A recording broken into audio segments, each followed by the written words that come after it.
आपण पाहत आहात महाराष्ट्राचा बुलंद आवाज दीपज्योती पब्लिसिटी। नमस्कार मित्रांनो, दीपज्योती पब्लिसिटी मध्ये आपल्या सर्वांचं स्वागत आहे। महाराष्ट्राच्या लातूर जिल्ह्यातील आपण आता आहोत अहमदपूर तालुक्यामध्ये।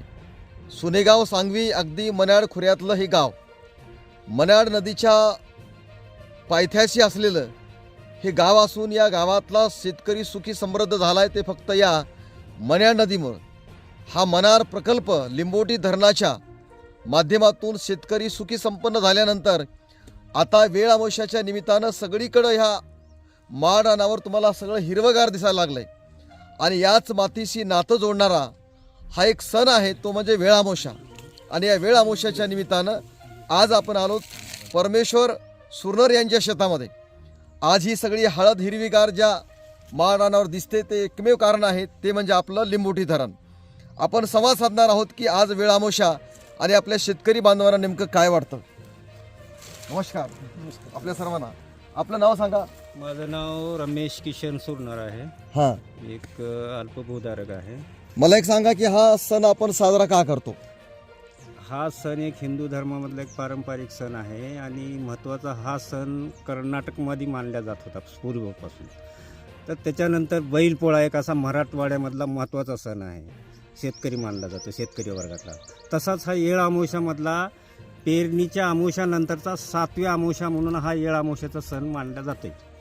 तर मातीशी निगडीत असलेला हा शेतकरी आपल्या मातीचं कर्जातून मुक्त किंवा आपल्या ह्या मातीवर किती जगतो, आपलं कुटुंब काय म्हणतंय, किती प्रगती झाली, आपल्या घरादारात अन्नधान्य कसं पुरवठ्या जाते, त्याच्यासाठी एक मातीची पूजा करून हा सण साजरा केला जातो।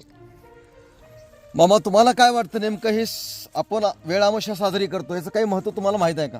माहीत आहे तर आम्ही शेतकरीचा शेतकरी ह्याच्यामुळेच मातीशी संबंधात आहोत आम्ही। ओके ओके काही मिळेल म्हणून हा हा, म्हणजे करतो आम्ही। इमानीतबारे तुम्ही काळ्या मातीची सेवा करता हो, आणि हो. म्हणून हा सण साजरा करता। हो, तुम्ही किती वर्षापासून शेती करता। काही तर 25 वर्ष झाले। तुमचे वडील काय करत होते। वडील बी शेतीच करतात, वडील पण शेती करतात, मुलं हा. काय करतात। मुलं एक शेतीच करतात, एक बाहेर आहे काय करतो बाहेर कंपनी। कंपनीमध्ये। हा. म्हणजे शेती करत करत तुम्ही लेकरांना पण शिकवलेलं आहे। हा. आपण जाणून घ्या, परमेश्वर सोडणार आपल्या सोबत आहेत। तुम्हाला काय वाटतं नेमकं या सणाबद्दल। शेतीचं हा महत्त्व भरपूर म्हणजे पूर्वजापासून चालू आहे। आपल्या शेतामध्ये आपण जे मातीमध्ये पीक पिकवतो त्यामुळे आपलं समजा लेकराचं शिक्षण, आपलं व्यवहार वगैरे सगळे हे छान प्रकारे म्हणजे उत्पन्न होत असल्यामुळे आपण का शेताशी मातीशी निगडीत असल्यामुळे आपल्याला ते शेताचा म्हणजे वेळ अमावस्या आहे त्या मातीशी निगडीत असल्यामुळे आपण हा मोठ्या उत्साहात सण साजरा करत आहोत। मला एक सांगा की ज्यावेळेस लिंबोटी धरण नव्हतं त्यावेळी इथं शेतात काही पिकतं का। काही नव्हतं, काही पूर्ण उजाड उजाड. माड रान होतं। मग तुमचा उदरनिर्वाह तुम्ही कसं करत होतो। ते असंच काय बी थोडं लई व्हायचं त्याच्यातच करत होतो। म्हणजे आता चांगल्या पद्धतीने उत्पन्न वगैरे होतंय। चांगल्या पद्धतीने। तुमचं नाव काय मामा।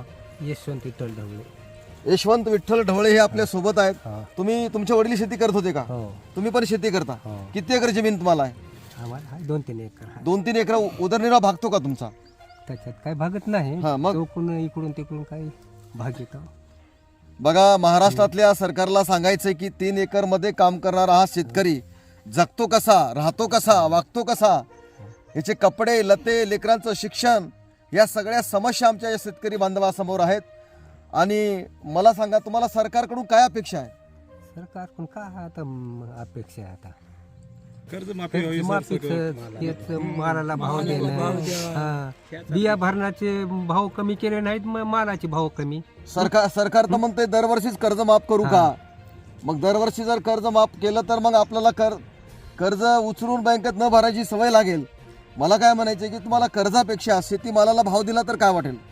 छान आहे ते। हो, काय गरज बरोबर आहे का। शासन जे कर्ज भरत नाहीत त्याच माफ करत आहे। समजा आता सोयाबीनला जर 4000 भाव आहे, सोयाबीनला जर 10000 भाव दिला तर कर्ज माफ करायची गरज आहे का तुम्हाला। गरज नाही काही। हा? कापसाला जर 5000 भाव असेल, कापसाला जर 10-12 भाव दिला तर तुम्हाला कर्ज माफ करायची गरज नाही। म्हणजे सरकारकडे हात पाय म्हणजे मागणी करायची तुम्हाला काही गरज नाही। बाबा, तुमचं काय नाव।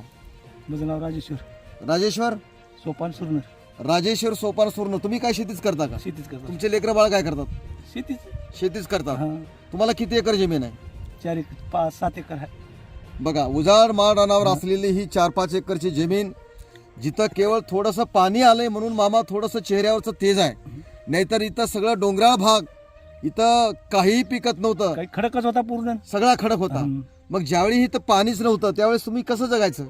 निसर्गावरच काय जेवढं पिकल तेवढं पिकल. पिकल तेवढं पिकल. बेजार व्हायचं किती बी, हा. पण ते बेजारचं काय कोणी निसर्गानं धोका दिला. दिला आता की विषय. मग कधी कधी गाव सोडून तुम्हाला बाहेर जावं लागलं का? कधी जावं लागत नसल्यावर. पूर्वी हैदराबादला वगैरे लोक जायचे विटा वगैरे करायला, हो हो तसं काही प्रसंग पडला का तुम्हाला? पडला इथं. हा. हा. तर मित्रांनो, हे सगळं या महाराष्ट्रातल्या लातूर जिल्ह्यातल्या अहमदपूर तालुक्यातल्या सुनेगाव सांगवी या गावाचं वास्तव स्वरूप आहे. एकीकडं आम्ही महाराष्ट्र किती महान झाला म्हणून गप्पा जरी मारत असलो तरी आज शेतकऱ्याची दयनीय स्थिती आहे.